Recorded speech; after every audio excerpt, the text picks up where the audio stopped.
How you pray doesn't make God love you more. But have you ever wondered why the Bible shows people praying in so many different ways? Standing, kneeling, lifting your hands, sitting quietly, falling face down in prayer. Were these just cultural customs? Or does each posture reveal something about the heart? Today, we're exploring the first 5 prayer postures in the Bible and the powerful meaning behind each one. Let's begin. Posture 1. Standing. The posture of readiness. Have you ever stood by the front door because you were expecting someone important? You could have stayed seated, but standing said something without words. I'm ready. The Bible uses that same picture in prayer. Jesus said in Mark 11 verse 25, "And whenever you stand praying, forgive, if you have anything against anyone." Notice something fascinating. Jesus never corrected the posture. He corrected the heart. Standing before God wasn't unusual in Scripture. The priests were chosen to stand before the Lord to minister, Deuteronomy 10 verse 8. Standing wasn't about being casual. It was a posture of readiness, ready to worship, ready to listen, and ready to obey. We see the same idea in Nehemiah. Standing before King Artaxerxes, Nehemiah silently prayed before answering the king's question, Nehemiah 2 verse 4. It wasn't a long prayer. It wasn't spoken aloud. Yet God heard him. Now here's the viewpoint. Some people think standing isn't reverent enough for prayer. But Jesus never said the problem was standing. He said the problem was unforgiveness. Perhaps that's the lesson. God isn't looking for perfect posture. He's looking for a prepared heart. Standing says, "Lord, here I am. I'm listening." Posture 2. Lifting holy hands. The posture of surrender. Have you ever seen a little child stretch out both hands toward a parent? Without saying a word, they're asking, "Pick me up." In the Bible, lifted hands carry that same beautiful picture. David wrote in Psalm 63 verse 4, "I will praise you as long as I live, and in your name I will lift up my hands." Years later, Paul wrote in 1 Timothy 2 verse 8, "I desire then that in every place the men should pray, lifting holy hands without anger or quarreling." Notice he didn't simply say, "Lift your hands." He said, "Lift holy hands." Because worship isn't just about what our hands are doing.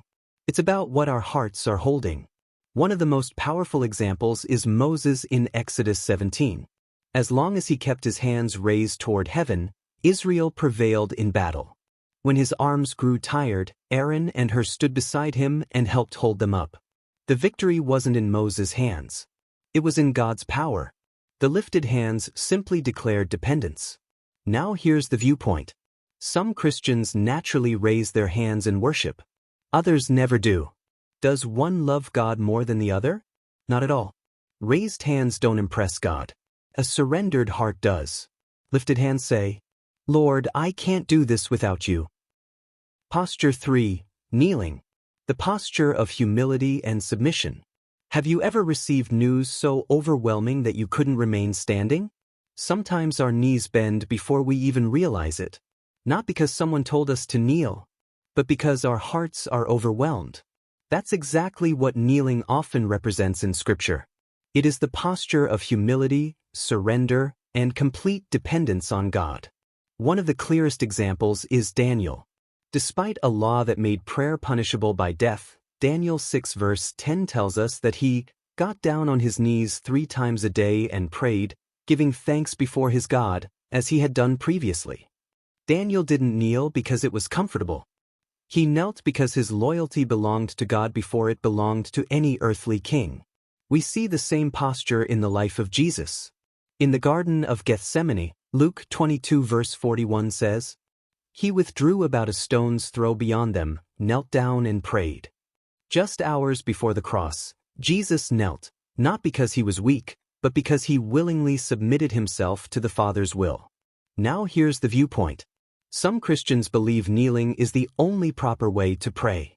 It certainly is one of the most powerful pictures of humility in the Bible. But notice this. Neither Daniel nor Jesus knelt because of a religious rule. They knelt because their hearts were surrendered. Kneeling doesn't earn God's attention. It expresses our dependence upon Him. Kneeling says, "Lord, not my will, but yours be done. Posture 4. Face down prayer. The posture of brokenness and desperate dependence. Have you ever reached a moment when words simply weren't enough? A moment of deep grief, fear, or desperation, where all you could do was fall to the ground. The Bible shows us that some prayers are too deep to be prayed while standing. Sometimes the floor becomes the only place left. The greatest example is Jesus in the Garden of Gethsemane. Matthew 26 verse 39 tells us, going a little farther, he fell with his face to the ground and prayed. Think about that. The Son of God, the one who calmed storms and raised the dead, chose the ground as he prepared to carry the weight of the cross. Face-down prayer isn't about ceremony. It's what happens when the burden becomes greater than our strength.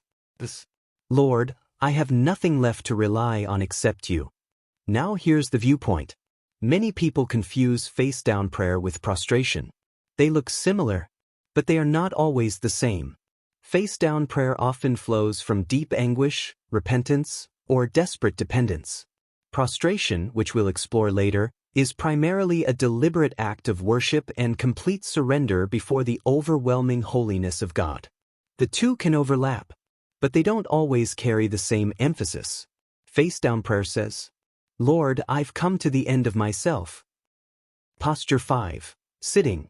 The posture of fellowship and listening. Have you ever sat down with someone you love and talked for hours? There was no rush, no agenda. You simply enjoyed being together. Sometimes prayer is like that. It isn't always about asking God for something. Sometimes it's simply about being in His presence. One of the most beautiful examples is found in the life of David. After God promised to establish His kingdom forever, 2 Samuel 7 verse 18 says, Then King David went in and sat before the Lord, and he said, Who am I, sovereign Lord, and what is my family that you have brought me this far? Notice what David did. He didn't immediately fall on his knees. He sat before the Lord. Overwhelmed by God's goodness, David simply lingered in God's presence with a grateful heart. Now here's the viewpoint. Some people think prayer must always be intense or emotional.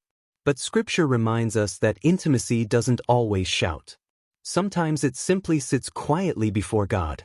Not every conversation with your Heavenly Father has to begin with a request. Sometimes the greatest prayer is quiet gratitude. Sitting says, Lord, I'm here to enjoy your presence and listen to your voice.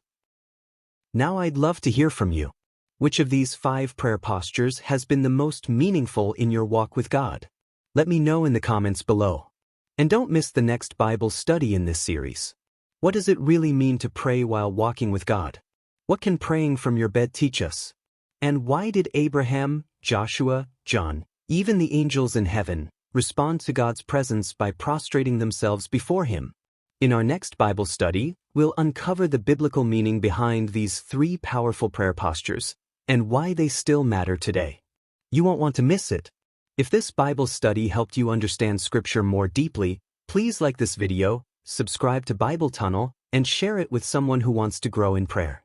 Until next time, keep seeking God, not just with the posture of your body, but with the posture of your heart. Surely do.